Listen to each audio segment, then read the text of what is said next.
Lisa Bornstein is the legal director and senior legal advisor for the Leadership Conference on Civil and Human Rights. Ms.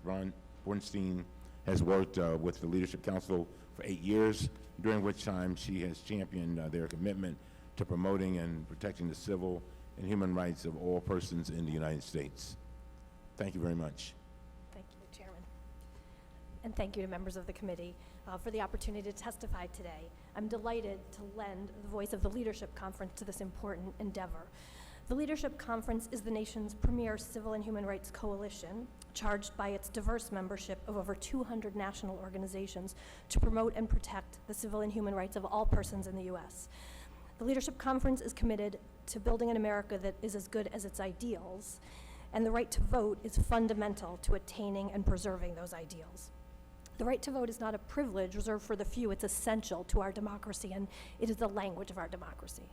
When Americans' voices are silenced, unable to register because of onerous and outdated registration requirements, unable to vote because they do not have the required form of identification, they have been purged from the voter rolls, or they have a previous criminal conviction, or unable to have a meaningful representation because of the outsized influence of money in politics, or because they reside in the District of Columbia, our country loses and our democracy is weakened. 1 week from today, on June 25th, will mark the 3rd anniversary of the Supreme Court's decision in Shelby County versus Holder, which struck at the heart of the Voting Rights Act when it struck down the formula used to determine which states would be covered by the preclearance provision, Section 5 of the Voting Rights Act. Because Shelby removed federal oversight and transparency requirements, countless voting laws have changed without public notice or scrutiny. More than half of the states once covered by Section 5 will have new statewide voting restrictions in place for the first time in a presidential election this year. These expanding restrictions, the lack of protections and accountability, combined with a rapidly growing and diversifying electorate, have created a perfect storm for voter discrimination. The Leadership Conference yesterday released a report called Warning Signs, the potential impact of Shelby County versus Holder on the 2016 general election.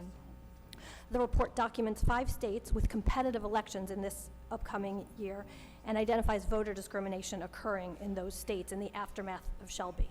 In North Carolina, the monster voter suppression bill, HB 589. In Florida, voter purges targeting naturalized citizens and English-only elections. In Virginia, restrictive voter laws and limits on community-based registration. And in Arizona, right here, in Maricopa County, where 60% of Arizona's minority population lives, polling places numbered 400 in 2008 were cut to 60 during this state's recent primary. And while statewide there's an average of 1,500 eligible voters per polling place, in Maricopa County it's 21,000 eligible voters per polling place. The significance of the protections lost after Shelby County cannot be minimized.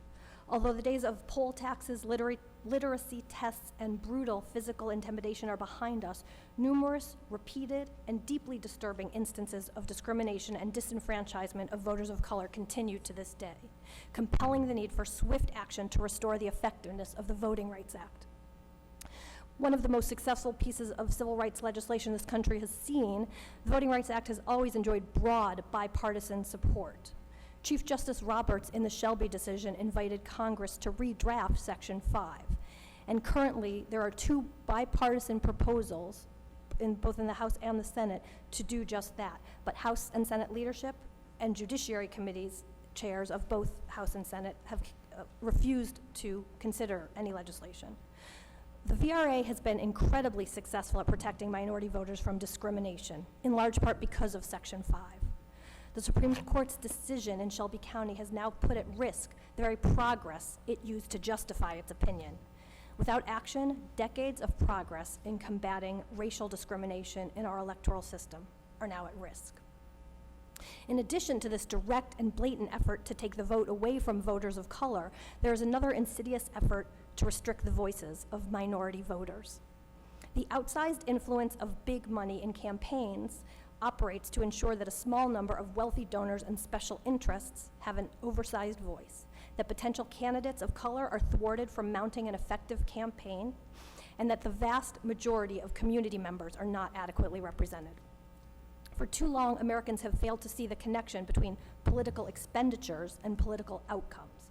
But elected representatives spend more time raising campaign contributions than legislating. The priorities of Congress and state assemblies are driven less by the will of the people and more by the will of what donors ask. And women and people of color have a harder time accessing the huge sums necessary to run for office and challenge those in power. We must ensure that all constituents are represented by those they elect, that candidates can spend time focusing on the needs of all of their constituents, and that a broader, more diverse group of citizens can engage in the political process as constituents and as candidates. The size of your paycheck should not impact the volume of your political voice. Our campaign finance system is skewed to ensure the rich stay powerful and the powerful stay rich. The system is unfair, inaccessible, and undemocratic.